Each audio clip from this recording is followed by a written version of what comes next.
Circuito Éxitos. Son las 7:12 minutos de la mañana.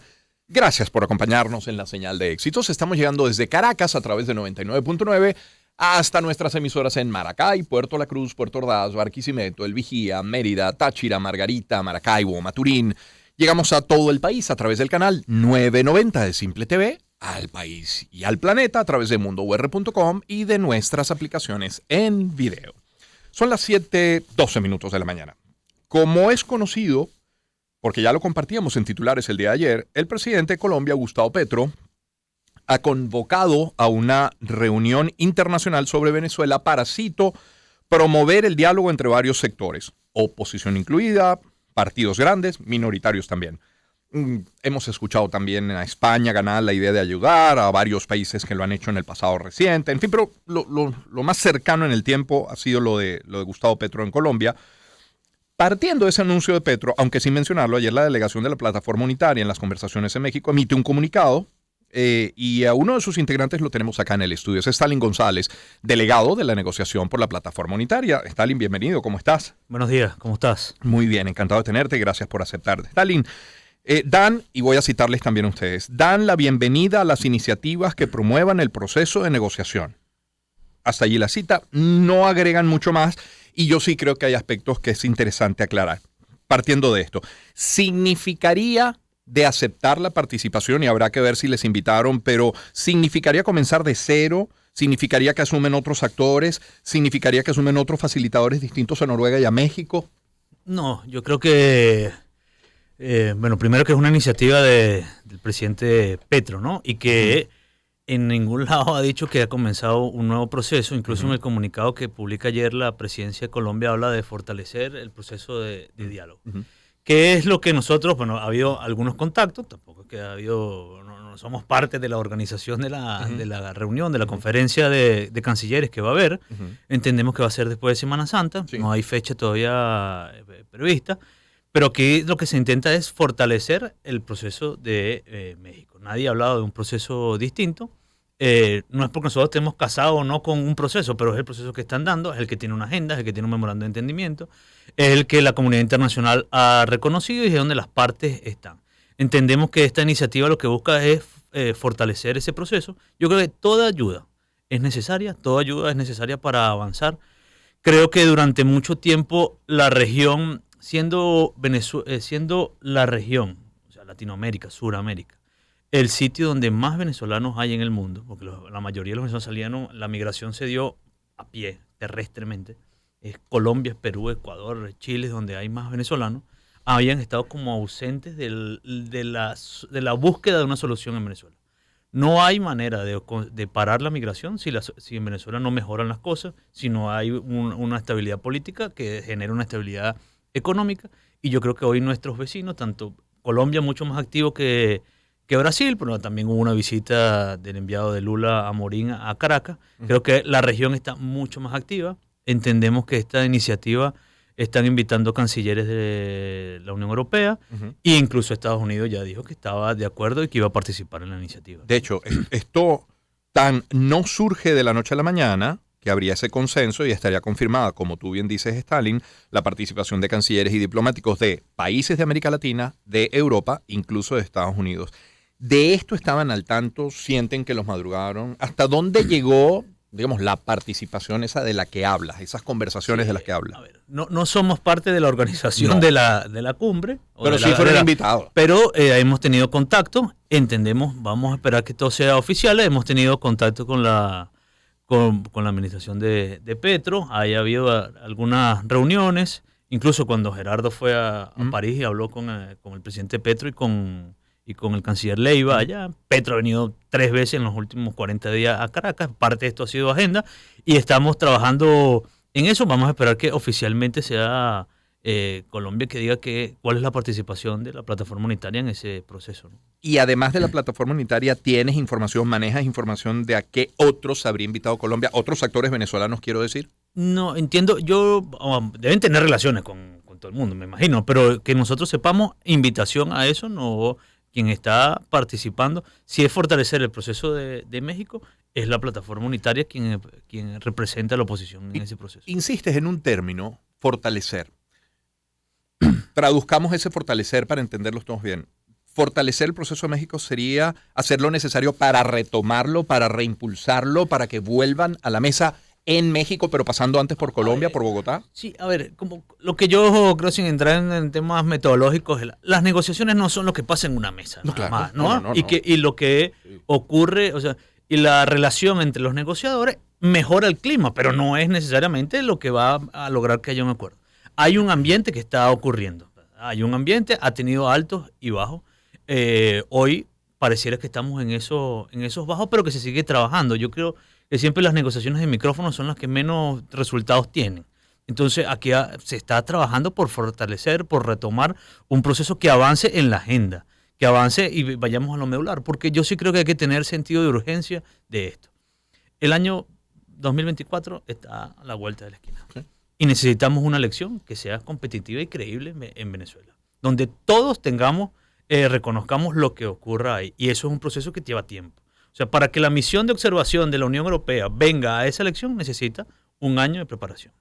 Para que las primarias se den dentro de las oposiciones y el CNE pueda participar, necesita tiempo. Necesita además un acuerdo en términos de cómo es esa participación, cómo sería, si es que la va a tener. Es una decisión de la Comisión de Primarias que yo no quiero involucrarme. Todo eso requiere tiempo. Porque además las garantías que quiere la oposición para ese proceso necesitan tiempo. Ahora también el gobierno necesita y debe querer sus propios requerimientos y garantías para ese proceso. Entonces, eso nos lleva tiempo. ¿Cómo lo construimos? Y si mientras más la comunidad internacional se involucre en búsqueda de una solución, porque yo creo que hay que dejar atrás esa política de la máxima presión. La máxima presión nos llevó a donde estamos.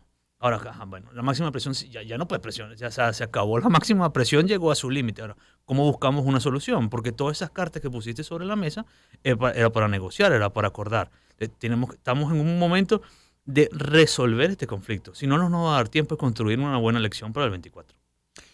Estamos conversando con Stalin González, nos visita gentilmente en el estudio. Stalin, cuando conversé la semana pasada con el presidente de Consultores 21, cuando conversé esta semana con dos periodistas de la Fuente de Política, decía yo que a veces los ciudadanos tenemos la sensación de que nada pasa en Venezuela. Pasan cosas. Sí, yo creo que, a ver, yo tengo a veces una frase que es que en Venezuela pasan muchas cosas, pero no cambia nada, ¿no? Pasa de todo y no cambia nada. Yo creo que hay que cambiar esa inercia. O sea, las cosas deben de moverse para generar resultados.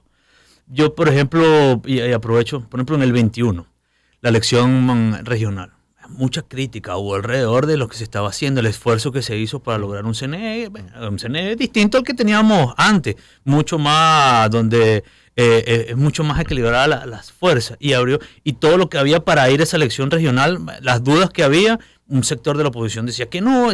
Resultados de eso hoy, creo que mostró que Maduro no es mayoría en el país. Más allá de las divisiones, el voto popular te demostró que Maduro no es mayoría en el país, que viniste y pudiste traer a la Unión Europea, y que hoy muchos de los que estaban en contra, que incluso mandaron cartas a Borrell y acusaron a Borrell de que que era un cómplice, son hoy los que más están agarrados a la observación, incluso son candidatos a las primarias. Pero es como las cosas cambian.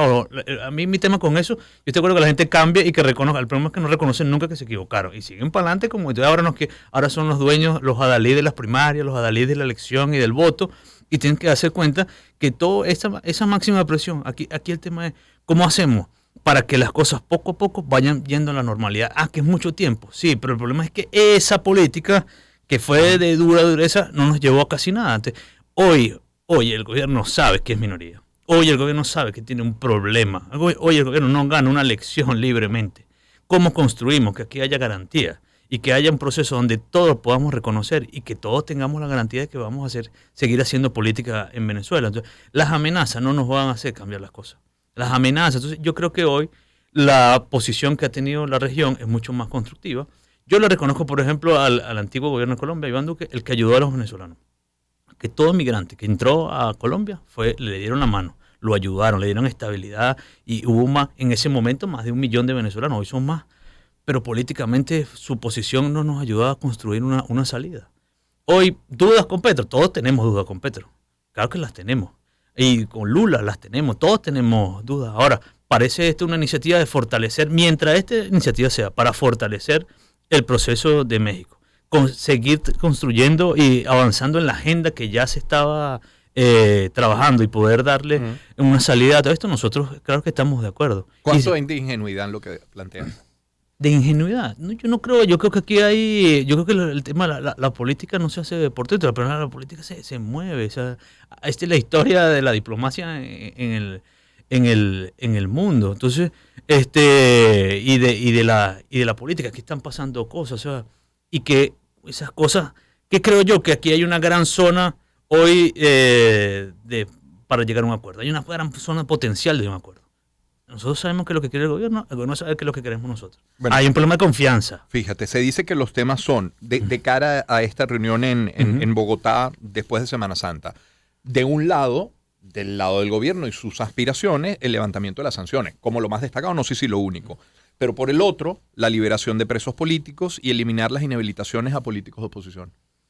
Bueno, eso es parte de una elección libre, porque la elección libre significa tener actualización del registro electoral, que se abra el registro electoral, que los venezolanos en el exterior puedan ejercer el derecho al voto, que se haga una auditoría del registro y que tengamos un calendario electoral, entre otras cosas. Así como el gobierno tendrá ese tema de las sanciones, menos que tienen como un condimento interno, porque al final, ¿qué está claro? ¿Qué queremos nosotros? Que haya una elección competitiva, una elección libre, donde los venezolanos podamos votar y sepamos que ese resultado que se va a generar es el que la mayoría del pueblo hizo. Yo no tengo problema con el sistema. ¿No? Aquí yo creo que el tema es que los venezolanos logren tener confianza en ir a votar ese día. Ahora el gobierno también tiene un problema. Un gobierno que tiene unos niveles de inflación altísimos, que tiene un déficit de presupuesto, que hoy su gestión es paupérrima y que es mala. ¿Cuál es la justificación del gobierno? Bueno, es que las sanciones son las que me tienen así. Yo no he podido hacer gobierno por las sanciones y todo esto que está pasando es por culpa. Todos sabemos que esto no es verdad. Y nadie se cree el cuento de las sanciones ni que han tenido 20 años en el gobierno, que han despilfarrado esto. Entonces, ahora, ¿cómo hacemos para tener en una elección en el 24 que sea competitiva? Y yo creo que en la política hay que correr riesgos. Ahora, aparte, bueno, ¿cuáles son esos riesgos? ¿Hasta dónde está dispuesto el gobierno a avanzar? ¿Y hasta dónde estamos dispuestos nosotros? ¿Y hasta dónde la comunidad internacional? Porque yo creo que esta es una negociación a tres, esta es mi opinión muy particular. O sea, la fortaleza que tienes tú en la mesa es parte de la presión internacional. ¿Sabes? Lo que el gobierno quiere, lo que Maduro quiere, no lo tiene la oposición, lo tiene la comunidad internacional y concentrado en un país y parte en la Unión Europea. Entonces, ¿cómo hacemos para ponernos de acuerdo? ¿Cómo hacemos para construir esa confianza? Porque yo creo que sí hay un espacio para el entendimiento y un espacio que se ha generado de potencial acuerdo. Hay un problema de confianza. Nadie cree que el gobierno va a cumplir. Otros creen que parte de la comunidad internacional no va a cumplir, que la oposición no va a cumplir. Bueno, ¿cómo generamos esa parte de confianza? Hay una iniciativa de Petro. Eso no significa que se está modificando el memorando de entendimiento. Hay unas partes que están identificadas en el memorando de entendimiento. Hay un facilitador, que es el Reino de Noruega, y que ahí vamos a seguir trabajando para que eso funcione, ¿no? Stalin González, nuestro invitado en el estudio del día de hoy. Stalin, siendo que una de las solicitudes de la oposición en ese diálogo de Bogotá, en el de México o en cualquier otro escenario sea eliminar, levantar las inhabilitaciones políticas a la oposición, ¿Capriles tiene algo que ver con esto directamente? Bueno, su partido está ahí, pero no es Capriles nada más el que está inhabilitado. O sea, veamos la gama de candidatos que hay hoy en la primaria, todos están inhabilitados. O su mayoría, todos no, su mayoría está inhabilitado. Inhabilitaciones que todas son son ilegales, la Constitución es clara. La inhabilitación es una pena accesoria a una sentencia, y ninguno de ellos tiene sentencia firme, ninguno de ellos tuvo un juicio. Hay quienes han cumplido con esa sanción administrativa que le puso la Contraloría, pero que siguen saliendo inhabilitados. ¿Cómo resolvemos eso? Porque no es nada más. Y Guaidó también está inhabilitado, y Capriles está inhabilitado, y María Corina, aunque se le venció su inhabilitación, sigue saliendo inhabilitada en el registro. O sea, ¿cómo hacemos ese proceso? Depender del proceso de una elección por una inhabilitación también es un tema, pero no es el centro de la negociación la inhabilitación. Eso es para mí, y yo no es que yo esté entregando alguna cosa, pero, por ejemplo, que se audite el registro electoral, que se abra y se permita, que en Venezuela hay más de 1 millón de jóvenes que no se han inscrito en el registro electoral. Además, la migración interna que hay en Venezuela. ¿Cuántos venezolanos hoy votan lejos de su centro de votación porque se mudaron de una ciudad a otra? No es nada más los venezolanos en el exterior. Hay un problema con que la mayoría de los venezolanos puedan ejercer libremente el derecho al voto, y yo creo que ese es un punto central. El calendario electoral, ¿cuándo es la fecha? Creo que... Stanley, ¿cómo sientes que marcha la primaria a través de la Comisión Nacional? Bueno, yo tengo confianza en la comisión, al final fuimos nombrados por todo. Yo creo que ahí esa es una oportunidad. Yo siempre he tenido una duda. Las primarias es un proceso de movilización y de organización. O sea, creer que vamos a dirimir las diferencias de la oposición a través de una primaria, a mí me parece un error. Creo que también hay que hacer claro, ese es un proceso que se está construyendo para elegir un candidato de la oposición, que no quiere decir que sea el líder de la oposición. Porque es que, ni que sea único, porque ¿cómo van a lidiar, Stalin, con quienes, calificándose también de opositores, luego de la primaria también se lancen en la carrera presidencial de 2024? ¿Qué va a ocurrir? No, claro. Pero ahora vamos a hacerlo al revés. Pongámonos en el lugar del PSV. El PSV sabe que tiene entre el 15 y el 20% del registro electoral, ya de votos, de parcial. ¿Cómo ganó la elección en esa? Ahora, la ventaja que tiene el PSV es que eso es un voto sólido, ¿verdad? Es un bloque que está ahí. ¿Cómo gana una elección de esa manera? Numéricamente no hay manera que gane la elección. ¿Cuál es su apuesta? Dividir a la oposición. Dividir a la oposición, yo soy de los que creo que no les da la cuenta ni siquiera para dividir a la oposición en 2. Tienen que dividirla en 3 o en más. ¿Cómo lo hace? O sea, ¿cuál es el plan? El plan es, me quedé con unas tarjetas, ¿verdad? Le quité unas tarjetas a una gente a través del TCJ, hice toda una cosa y pongo en duda quién tiene el control de esa tarjeta. Y sabemos que algunas de esas tarjetas, porque así hagamos 3 primarias, van a ir separados, ¿verdad? Entonces ahí tienes un plan de división del voto. Luego, sabe que tiene que empujar a una parte de la oposición a la abstención.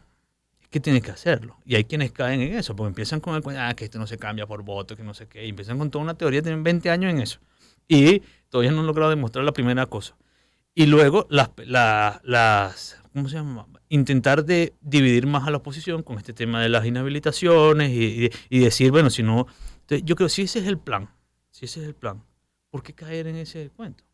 O sea, al final nosotros deberíamos tener un objetivo único, que es cambiar esto, cambiar la situación del país, que los venezolanos puedan vivir mejor. Pero que no se ha demostrado una sola cosa tampoco es totalmente cierto. Ahí está el caso de Andrés Velázquez. ¿Qué? Que ganó una claro, elección pero tuvieron que forzar el acta, pero no fue con la máquina, tuvieron que forzar Pero bueno, tiene un asterisco, claro, digamos, esa afirmación tiene un asterisco, claro, que no se ha podido mostrar. Claro, pero tuvieron que forzar la máquina. Me ha hablado del sistema, porque aquí se monta una película sobre la máquina, como que si la máquina, el problema no es de máquina. O sea, el problema es, el caso de Andrés Velázquez, el problema es que el acta que presentó en ese momento esa mesa no fue automatizada, fue un acta manual. Ese fue el problema.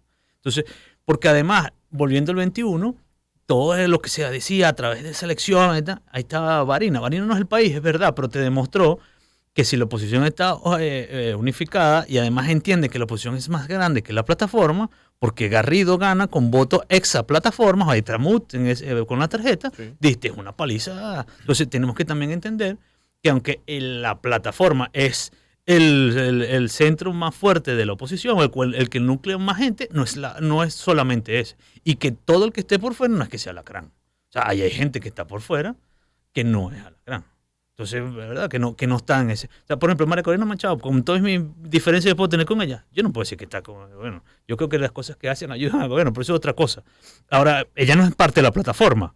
Y está ahí, entonces la vas a acusar de qué. O mis amigos de Fuerza Vecinal no están en la plataforma, los vas a acusar de qué. El mismo Henry Falcón, que aquí se Henry Falcón, podemos tener diferencias con Henry Falcón, pero no lo puedes acusar de que que no está en la plataforma. Entonces tenemos que entender que la oposición es más grande que la plataforma. La plataforma no es lo único, sí, es lo más organizado, la que está más junta, la que está más fuerte, es verdad. Pero entonces, de cara a eso, ¿cómo aquí el tema es? ¿Cómo el tiempo se nos está acabando? El 24 está a vuelta a la esquina. ¿Cómo hacemos que este proceso sea creíble, donde esa elección sea competitiva y que todos respetemos los resultados, tanto nosotros como ellos? ¿Cómo hacemos para que ellos entiendan que esa elección, o sea, no hay el gobierno tiene que entender que este país rompió con ese proyecto. Este país rompió con el chavismo hace tiempo. ¿Qué garantías están dispuestos a darle a la figura del gobierno en caso de que se dé esa elección con esas características y resulte vencedora la oposición? Evidentemente te voy a dar una respuesta que es muy general, ¿verdad? Porque no se puede hablar de eso. Yo siempre, yo hay gente que le gusta hablar de los procesos de negociación. Creo que cada proceso de negociación es particular. Pero yo creo que en el caso del acuerdo, Venezuela tiene que buscar un acuerdo mucho más parecido a lo que se logró en Sudáfrica en la época de Mandela. Porque al final, nos guste o no nos guste, el chavismo, madurismo, el PSUV, es un proyecto político. Y el futuro, la garantía que le tienes que dar es que pueda seguir haciendo política. O sea, que amenazar, cuál es la braga que te vas a poner y cuál es la cosa, creo que eso no nos ayuda. Entonces, aquí lo que tiene que estar garantizado, ¿cuál es el futuro político de las fuerzas después de la elección del 24? O sea, ¿cómo se va a construir esa elección parlamentaria? ¿Cómo se va a construir eso? ¿Cuál es la participación de todo? No es que nos repartamos la cosa, es que cómo va a ser el futuro político de cada una de las fuerzas después de la elección. Stalin, 7:32, tenemos que cerrar, pero un comentario tuyo a propósito de esto que es noticia desde el viernes pasado, de esta lucha contra la corrupción que lleva adelante esta gestión. A ver. Es noticias del viernes pasado. Sí. Yo creo que era Voz Populi, todo el mundo sabía lo que estaba pasando. Todo el mundo sabía, nadie sabía lo que está saliendo. Le decía a tu productora Ricardo antes, lo que me llama la atención es por qué se está haciendo, por qué el gobierno le sube el volumen que le está subiendo a eso. El timing quiere decir, Claro. porque ahora quiere Sí, eso. Esa es la pregunta que te hace. ¿Cuál y por qué el volumen? Porque teniendo la caracterización del gobierno que tenemos, el cual censura los medios, controla los medios, no le gusta, hace todo. ¿Por qué lo están haciendo de esa manera? Ahora, yo creo que eso no es lo único. Creo que la lucha contra la corrupción tiene que ser mucho más grande y en todos los niveles para que de verdad se crea lo que está pasando. No estoy defendiendo a nadie, no, creo que todo eso está bien, todo eso que se profundice en las investigaciones, ahora, pero que también, o sea, hay en este país, o sea, desde el policía que te paran en Alcabala, eso es corrupción. O sea, ¿cuál es el esfuerzo que se está haciendo? ¿Por qué lo estás haciendo ahora? Le he estado dando vuelta a la cabeza todos estos días. ¿Qué es lo que está atrás de todo esto? Cuando tengas la respuesta nos llama. Sí. Stalin, gracias por acompañarnos No, en el estudio. Escoge tú la canción, que no sean estas dos marcadas que ya de sonaron. Coldplay, la que sea. Ya, de una. Sí, en serio, fan. Eres groupie. No, pero... Coldplay, un cielo lleno de estrellas, suena en la señal de éxito. Sí. Una oportunidad para empezar. 2023. Circuito Éxitos. Caracas, Maracay, Puerto La Cruz, Puerto Ordaz. Barquisimeto, El Vigía, Mérida, Táchira. Margarita, Maracaibo, Maturín. Circuito Éxitos. Encontremos más motivos para compartir. Sonidos. En primera fila.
Una oportunidad para empezar.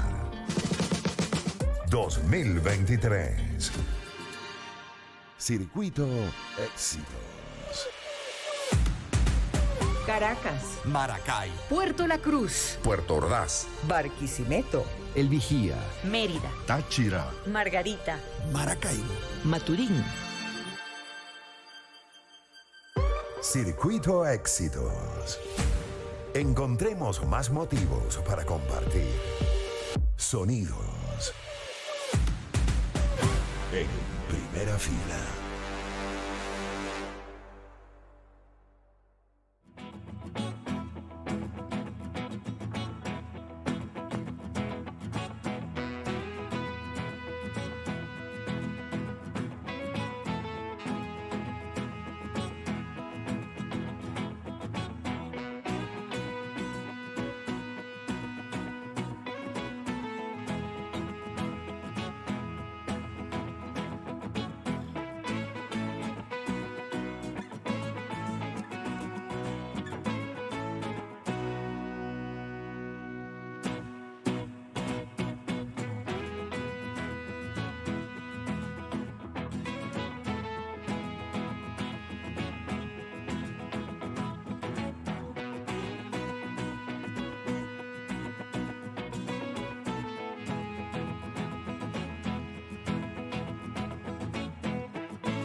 Una oportunidad para empezar.